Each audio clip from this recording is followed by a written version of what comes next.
नमस्कार बच्चों। पिछले अध्याय में हमने वैदिक काल के अंतर्गत पूर्व वैदिक काल को जाना था, जिसे ऋग्वेद के कारण ऋग वैदिक काल के नाम से भी जाना जाता है। आज हम उत्तर वैदिक काल का अध्ययन अपने इस वीडियो लेसन में करेंगे। उत्तर वैदिक काल वह काल था जब यजुर्वेद, सामवेद और अथर्ववेद की रचना हुई थी। इस समय वैदिक संस्कृति सिंधु सरस्वती नदियों के क्षेत्र से आगे बढ़कर गंगा यमुना के मैदान तक फैल चुकी। इस काल में कृषि की उन्नति के कारण नए उद्योग धंधों का भी विकास हुआ। इससे राज्यों का बनना और विकास होना भी प्रारंभ हो गया। जन के लोग जिस क्षेत्र में निवास करते थे उन्हें जनपद कहा जाने लगा, जैसे कुरु जनपद, पांचाल जनपद, सूरसेन जनपद इत्यादि। उत्तर वैदिक काल में कृषि की उन्नति हुई। किसान कई प्रकार के अन्न का अधिक मात्रा में उत्पादन करने लगे, जैसे चावल, गेहूं, तिलहन और दाल। खेती के उन्नति के कारण वैदिक कालीन समाज में भौतिक समृद्धि दिखाई देने लगी। इस समय नए नए आभूषण, चमड़े की चीजें, लकड़ी की चीजें बनाने वाले कुशल कारीगर होने लगे। इसके साथ ही विभिन्न धातुओं का उपयोग लोगों के जीवन में बढ़ने लगा। विशेष रूप से वे लोहे का प्रयोग करने लगे थे। इसे वे कृष्ण अयस्क या काला धातु कहते थे। इन सब की जानकारी हमें वैदिक ग्रंथों से मिलती है। खुदाई से उस समय की चीजें जैसे मिट्टी के बर्तन, लोहे के औजार आदि चीजें मिली हैं। बच्चों, आओ अब हम उत्तर वैदिक काल के समाज और धर्म पर चर्चा करें।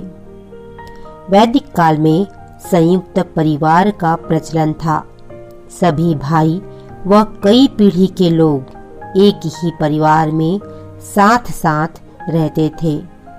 सबसे बुजुर्ग परिवार का मुखिया होता था। इसे गृहपति कहते थे। सभी लोग इनकी बात मानते थे। वैदिक साहित्य के अनुसार प्रत्येक मनुष्य का जीवन 4 अवस्थाओं में बटा था, जिसे आश्रम व्यवस्था कहा जाता था। इनमें पहला था ब्रह्मचर्य आश्रम, जिसमें मनुष्य बाल्यावस्था में शिक्षा प्राप्त करता था। दूसरा गृहस्थाश्रम, जिसमें मनुष्य विवाह करके परिवार चलाता था। तीसरा था वानप्रस्थ आश्रम, जिसमें मनुष्य परिवार से दूर रहकर चिंतन मनन किया करता था। चौथा और अंतिम आश्रम था संन्यास आश्रम, जिसमें मनुष्य घर परिवार से दूर होकर तीर्थ यात्रा करते हुए जीवन का अंतिम समय व्यतीत करता था। उत्तर वैदिक काल में ज्यादातर गृहपति खेती और पशुपालन करते थे। इन्हें वैश्य कहा जाता था। इन गृहपतियों के आसपास इनकी सेवा करने वाले सेवक लोग भी रहते थे। गृहपति समय समय पर राजा को भेंट दिया करते थे, जिससे राजा और राज्य का खर्च चलता था। पूरे जन के मुखिया को राजा कहते थे। उनके रिश्तेदार और सहयोगियों को राजन्य कहा जाता था। उनका मुख्य काम जनपद की रक्षा करना था, लेकिन युद्ध के समय पहले की तरह ही जन के सारे पुरुष शामिल होते थे। उत्तर वैदिक साहित्य के अध्ययन से पता चलता है कि राजा और राजन्य बड़े बड़े यज्ञ करते थे, जैसे अश्वमेघ यज्ञ, राजसूय यज्ञ, जो कई महीने चलते थे। इनमें बहुत धन खर्च होता था। इन यज्ञों को ब्राह्मण या पुरोहित संपन्न कराते थे।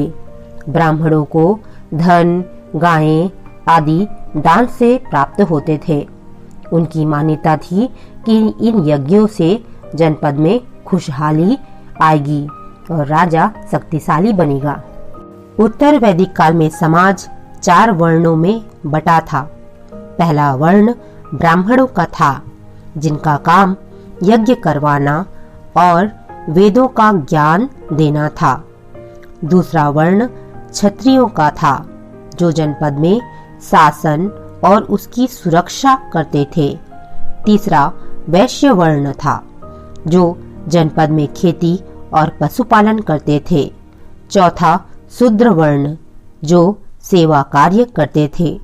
वर्ण व्यवस्था के कारण ही आगे चलकर समाज में जाति व्यवस्था पनपी। बच्चों, हमारे देश के 2 महाकाव्यों रामायण और महाभारत की रचना उत्तर वैदिक काल की बातों पर आधारित है।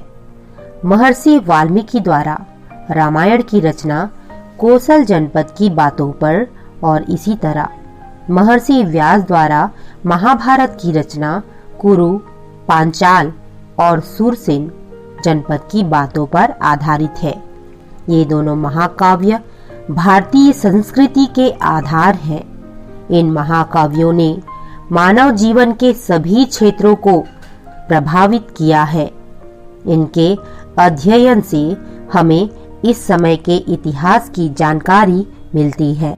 बच्चों, आज हमने वैदिक काल के अंतर्गत उत्तर वैदिक काल, उसके जनपद, उत्तर वैदिक काल में कृषि का विकास और भौतिक समृद्धि, समाज और धर्म, महाकाव्यों की रचना इत्यादि को विस्तार से जाना।